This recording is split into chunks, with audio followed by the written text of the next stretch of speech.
Hi guys, welcome to my audiobook. Today we're going to be reading Powerful, Chapter 1.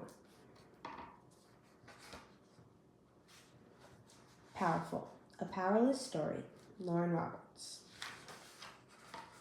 To the girls with softer dreams, your purpose is just as powerful.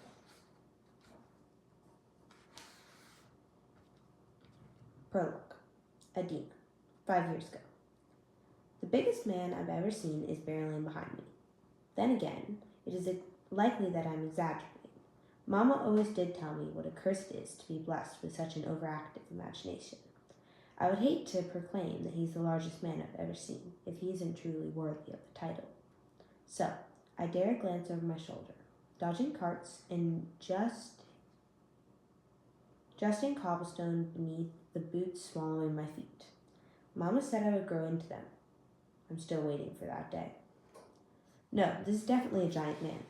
The white mask he wears leaves the bottom half of his face exposed, displaying red cheeks and a twisted scowl between each panted breath. A tangled strand of hair whips me in the face when I turn back towards the street sprawled before me. Several curls crawl into my mouth when a rare gust of wind decides to rush down Loot Alley on its way to somewhere far more important. I lift a hand to swipe at the unruly strands, only to be reminded of the very reason I'm running from an Imperial in the first place. Honey oozes between my fingers, lazily dripping from the sticky bun squashed in my palm. I might have gotten away with my first attempt at thievery if it weren't for the fact that I tripped into the very stand I tried to steal from. Unfortunately, it only got worse from there. I then profusely apologized for stealing before spinning on my heel and running off. This got the merchant's attention, then the Imperials, and now everyone on the market street is bearing witness to the scene I'm causing. It's not as though the Imperial, or the king he serves, cares about the overcooked dough I sloppily stole. No, it's the example that he's chasing, the spectacle I will become at the bloody post in the center of loot.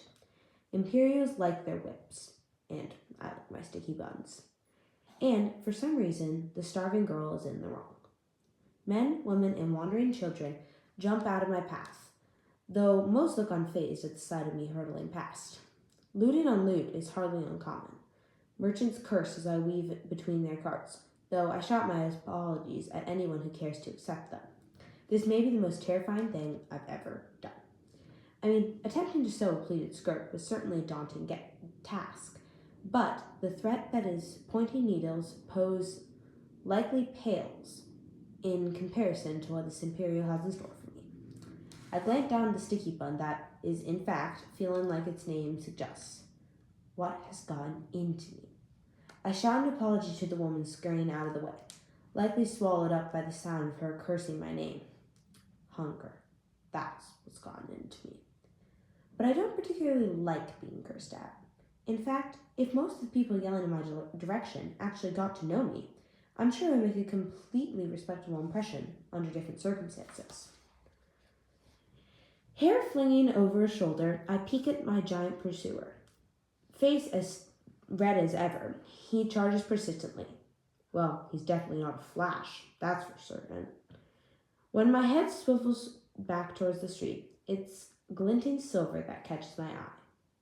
The girl stands in my path, staring curiously at the scene sprinting towards her. Silver hair spills from her head, pouring down her back. And if I make out of this unscathed, I'm determined to find a fabric of the same shimmering shade. I admire her hair until it is suddenly red in front of me. She hasn't moved, and I'm not planning on slowing down. So, without a second thought, I run right into her.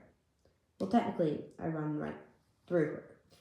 I face when our bodies meet, feeling nothing as I pass through her body to the other side of the open street.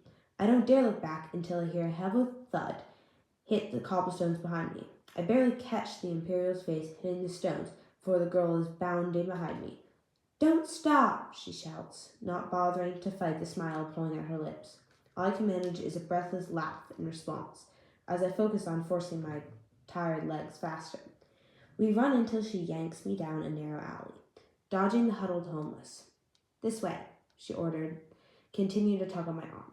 It's only after slinking down several shadowed alleyways that we allow ourselves to lean against a grimy brick wall, gulping down equally dusty air. She looks over at me, and I look at her. Something like understanding seems to settle between us, as though loneliness has found its equal. The girl raises an eyebrow at the sticky bun still gripped in my hand. First time stealing? That obvious? I smile sheepishly. She shrugs. You would think a phaser would be better at escaping. See, I sigh, that's what I thought. And look where it got me. There's a stretch of silence before I blurt, oh, and I'm not really sure what you did back there, but thanks for your help. She flashes a smile. Nothing difficult. Just stuck my foot out. It's the Imperial's fault for running into it, really. We laugh. It's nice. The brief moment of companionship. The warmth coats my chest, and I giggle for the first time in a long while. The first time since Mama. I raise the sticky bun between us. Want to split? She laughs again as I wave the dough beneath her nose. What, with all your sweat all over it? Oh, this is nothing, I say. The world's muffled by the bite I take. I sweat more than I'm trying to stitch up a corset. She looks absolutely distraught at that statement. Why would you ever need a corset? Unfortunately, I smile wistfully. I wouldn't, but richer people do. She blinks at me, something brewed beneath her blue eyes. You sell clothes? My eyes skim down the dirtied shirt hanging from her shoulders to land on the pants bunched at her boots. Yeah, and it looks like you could use some. I run a hand down her sleeve, feeling the coarse fabric rubbing against her skin. No, this won't do at all. Stealing food is kind of my priority at the moment, she grumbles. Excitement bubbles up in my throat with the form of a hushed shout. You steal? Like, steal good?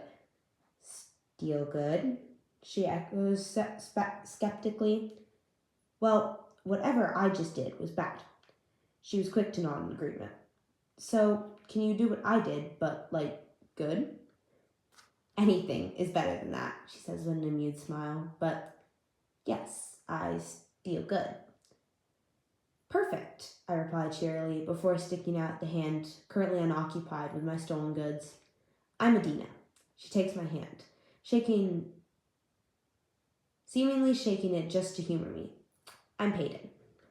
Well, Peyton, I rip the sticky bun in half, offering a smushed side to her.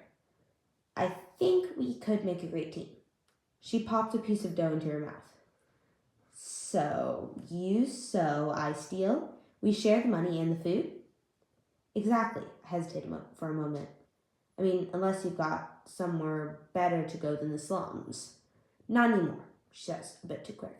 So, partners? Partners. I smiled before looking down the length of her. And my first order of business is getting into something far less horrendous. Yes, because that's a priority. I take another bite of my sticky bun, humming at the sweet honey melting on my tongue.